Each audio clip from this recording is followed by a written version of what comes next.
Today we're going to be talking about the top 5 Arcane characters in Injustice 2 Mobile. As always, if you enjoy the video, don't forget to like and subscribe, and let's get started. Coming in at number 5 is going to be Darkseid. Darkseid isn't just a legendary character, he's also probably the strongest tank in Injustice 2 Mobile. And the main reason why is because of his passive 2. So what his passive 2 does is, first of all, if you lose too much health too quickly, Darkseid will activate a barrier, and this goes for every single one of his teammates. And what the barrier does is it makes it so that you cannot take any damage for as long as the barrier lasts, and also it's not like the immortal ability of Catwoman where you still get, hit by attacks. You're just going to ignore the attacks with Darkseid's barrier as if nothing was happening. This is a huge difference because with the barrier, you can just interrupt combos if you want of your opponents. The barrier, however, can still be broken. However, you probably shouldn't really worry about that too much because the barrier is 500% of your current health. The passive 2 also has another buff on top of that. So what it also does is that whenever somebody dies in the battle, even if it's a minion, because Darkseid can summon minions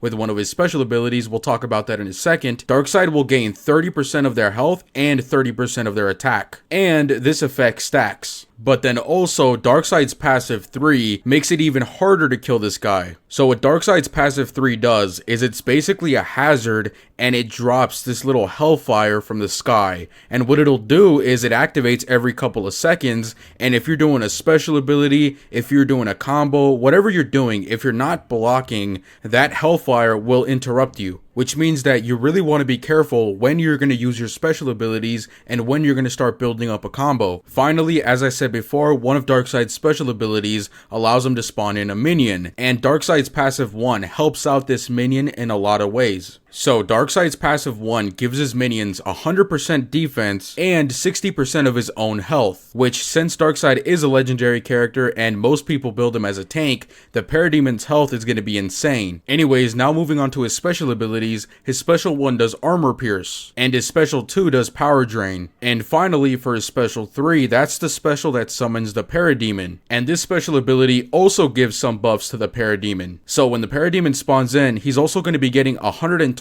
of the attack of Darkseid's and 74.5 critical attack chance. So this Parademon isn't only going to be stacked on defense and health, he's also going to be stacked on attack and critical attack chance. And also, whenever he dies, Darkseid is going to get 30% of that Parademon's health and 30% of their attack, along with any other character that dies in the battle. So long story short, Darkseid is harder than me than when I see Aunt May from the new Spider-Man movies. Now moving on to number 4 is going to be Black Adam. So before I talk about any passives or any special abilities, it's really important to mention that Black Adam is a glass cannon character, and not only is he a glass cannon character, but he's also a really heavy RNG character. So what a glass cannon character is basically that Black Adam does a good amount of damage, but when you're building up this character, you really don't want to use any health or defensive stats. Some people like to put them in there, and that's probably the most optimal for most amount of people, because we're going to talk about the RNG in a second.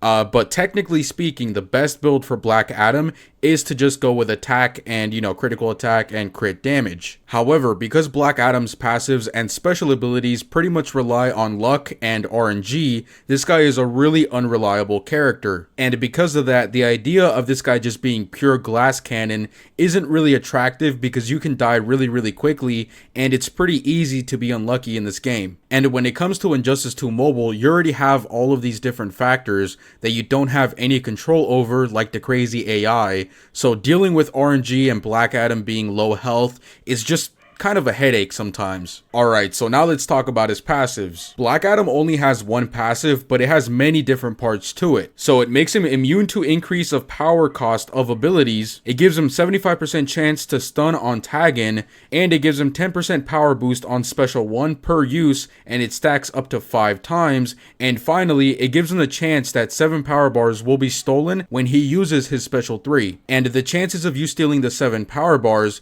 goes up the more that you level up his special 3. And this is honestly one of the coolest parts about Black Adam, because you could just keep spamming special 3s, assuming that you keep getting lucky. Moving on, Black Adam's special 1 increases power generation for a certain amount of time, and it also gives you a chance to reduce your special abilities costs. This special ability is really useful, because if it works properly, the amount that your special abilities costs will be reduced by is 3 power bars, which is insane. That's actually better than Dr. Fate and Power Girl's passive, but of course, you have the chance of this not working since there's a lot of RNG and luck involved. Moving on to Black Adam's special 2, it actually kinda does the opposite effect, where once you use it, you have a chance of making your opponent's special abilities cost more by 3 power bars, and it will reduce the opponent's basic attack damage. And in terms of Black Adam's special 3, I already said what it does. It basically increases the chances of you being able to steal 7 power bars whenever you use a special 3. Alright, so with all this being said, Black Adam is definitely a damage dealer. I already covered that since he's a glass cannon, and the way that most people like to use him is that, depending on the RNG, maybe it can be a minute, maybe it can be 2 minutes,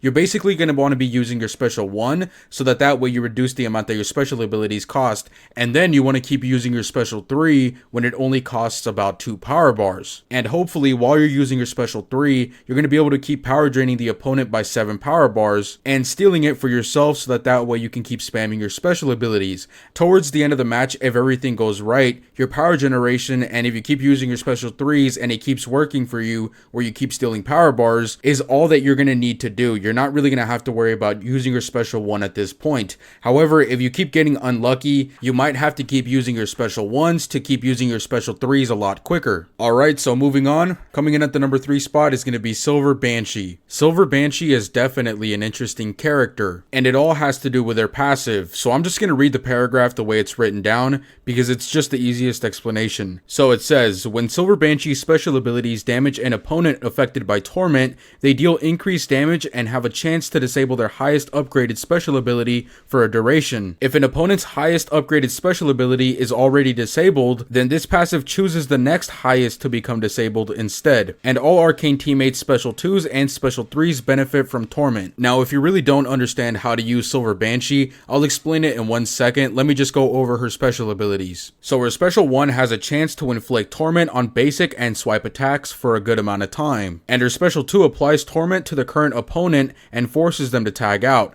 And the opponents that are tagged out in this way cannot be tagged in for 16 seconds when maxed out. And if there is only one non-boss opponent remaining, all of the opponent's special abilities are disabled for 14 seconds instead. And finally, her special 3 makes it so that if an opponent is currently affected by torment or is disabled in any way, the Sonic Boom, which is her special 3, deals 100% more damage per disabled special and is armor piercing. And the victim of this attack also takes increased damage from torment. So there's definitely a lot of things going on, but it's actually a lot simpler than you might think. So first of all, when you go to raids, in order to be doing a lot of damage, all you have to do is first use your special 2, so that way you can inflict the torment. And then right after that, all you have to do is keep spamming special 1s until about 3 of the opponent's special abilities are disabled, and then you use your special 3. And because the opponent has disabled special abilities and has torment inflicted on them, then the special 3 is going to do a lot of damage. And when I say it's going to do a lot of damage, I mean it's going to do a lot of damage. However, the bad thing about this though is that this process takes quite a while to complete. So even if one special, let's say, gave you 3 million points or something like that, that's still a lot of damage. Don't get me wrong, that's really good. But the time that it takes to build up there sometimes can take quite a while, and then of course, you have the chances that your attacks might not even crit, but it's still worth it, just because even if one of them crits and let's say 3 of them don't, obviously that's gonna suck,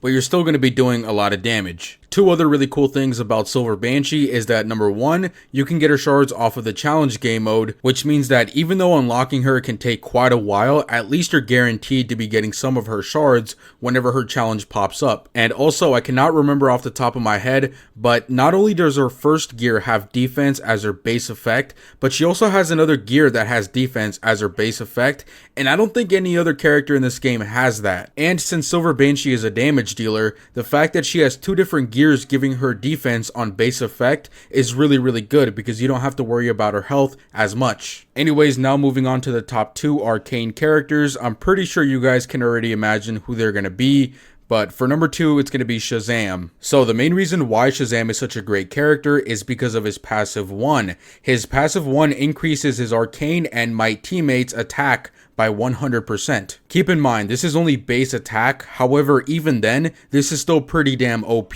Now, of course, the only downside about this passive, and the real reason why he doesn't come in at number 1, is simply because it only works for Might and Arcane teammates. Anybody aside from that will not gain any benefit from this passive at all. However, the saving grace about this passive is that there's a lot of really great damage dealing Arcane and Might characters. So Shazam definitely has his place in this game. Now, another really cool thing about Shazam is that not only is he a really good support character, but he's also a really good tank. His passive 3 makes it so that if you get hit by a critical attack hit, the amount of damage that it's going to be doing is 100% less. And this works for the entire team. On top of that, his passive 2 makes it so that if he blocks a special ability from the opponent, he has a chance of ignoring it and then interrupting it with a special 3 of his own. And whatever special ability the opponent was trying to use on Shazam, that special ability will be disabled for a good amount of time. Moving on to his special abilities, his special 1 doesn't have any sort of special buffs. However, I've seen it before where if you corner the opponent, you can actually do an infinite combo with Shazam's special 1. Moving on to his special 2, his special 2 heals the entire team, but the amount that it heals is a percentage of the lowest teammate's health. And finally, his special 3 also heals, but it does it in the opposite way. The amount that you will heal up is a percentage of the maximum team's health. So honestly, overall as a character, Shazam is really simple,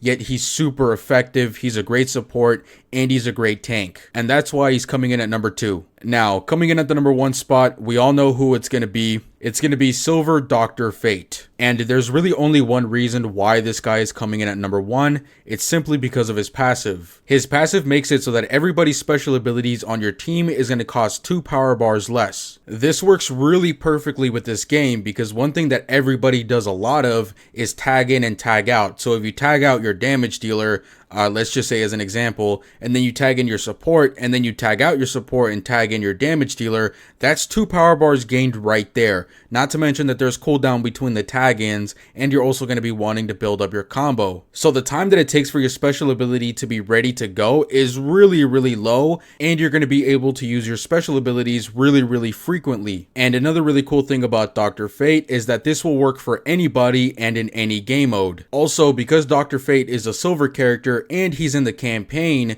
getting his shards is going to be really easy. So long story short, even though the story was already short, Dr. Fate is a really great support character. He's super useful in any scenario, and he's really easy to get, and that's why he's coming in at the number 1 spot. Anyways guys, with all that being said, I hope you guys have a nice day, stay safe and stay clean, and I'll see you guys later.